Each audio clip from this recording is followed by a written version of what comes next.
Afa eo amin'ny lafiny fitantanana ny raharaham-panjakana kosa indray anisan'ny fanampy apetraka amin'izao fotoana izao ny sy ny fitondrana tsara tantana izay ahafahana manatratra izay ary dia mandeha amin'izao fotoana izao ny famolavolana ny fandaharana asa momba ny fitondrana tsara tantana izay.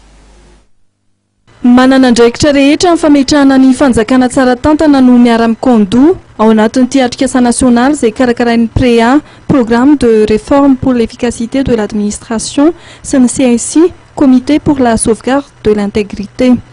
Amaritra miaraka ny paika sy ny programa tongavana amin'ny firenena tsara tantana. Ahafahana mametraka an'ilay programa nasional mikasika fanjakana tsara tantana. Mazava ho azy rehefa manao programa ianao dia tsy maintsy misy ny laharam-pahamehana.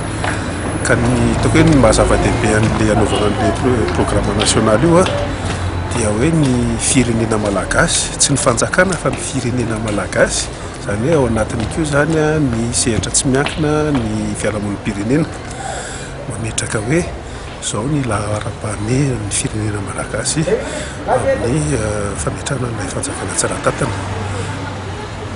Fa tsy akory hoe ny toko hoe ny mpamatsy vola no mametraka ny priorité antsika.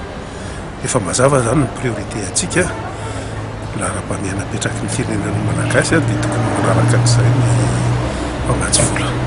Samy mizara ny heviny amin'ny sakana sy ny sehatra ilaina renina ny mpandray anjara teto. Ho an'Andriamatoa Serge Ladera manokana dia ny eo amin'ny fitantanam-bola-panjakana no heveriny fa mila fanamboarana. Misy fanazavana moa natao teo zany mikasika ny fitantanam-bola-panjakana betsaka ny zavatra azo lazaina ataoko fa tsy teny hoe tonga tsy afaka hiteny hoe tonga dia izay angamba ny priorité.